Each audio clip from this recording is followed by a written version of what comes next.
જય ગૌ માતા, જય ગોપાલ. ખેડૂત મિત્રો, આ માંડવીની આજ તારીખ 28/7/2025ના 1.5 મહિના જેવો સમય થયો.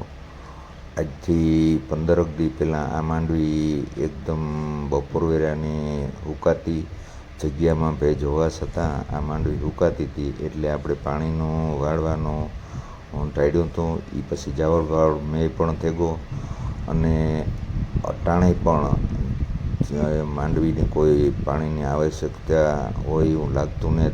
મિત્રો, આ માંડવી છે એમાં અટાણે જે તંતુમૂળ છે એ જોઈએ એ પ્રમાણમાં નેત. એનું કારણ એક જ કે સતત 1 મહિના સુધી મેવતો એટલે એની પાણી છે એ મૂળમાંથી મળ્યા રાખે એટલે તંતુમૂળ છે એ લાંબા ન થાય, પાણીનો ભેજ ઘટે એટલે તંતુમૂળ છે એની પાણી હાટું થાય અને લંબાઈ તંતુમૂળની સંખ્યા વધે. રાઇઝોબિયમની જે ગાંઠું છે એનું પ્રમાણનો વધારો થાય. જો રાઇઝોબિયમની ગાંઠુંનું પ્રમાણનો વધારો હોય તો આપણી માંડવીમાં ફાલય સારો બેસે અને જે ફાલ બેસે એ સારો માલ થાય, ગોગડ ન થાય, ઓલું છે ખોટો વલ કરી જાય અને માંડવી છે એ ઝીણી રહી જાય.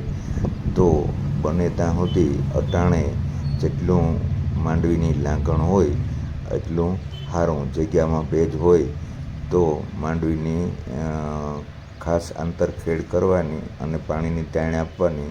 હજી આપણા પાસે 8મો 9મો 2 મહિના સુમાહાના બાકી છે, તો ધીરજથી કામ લેવું.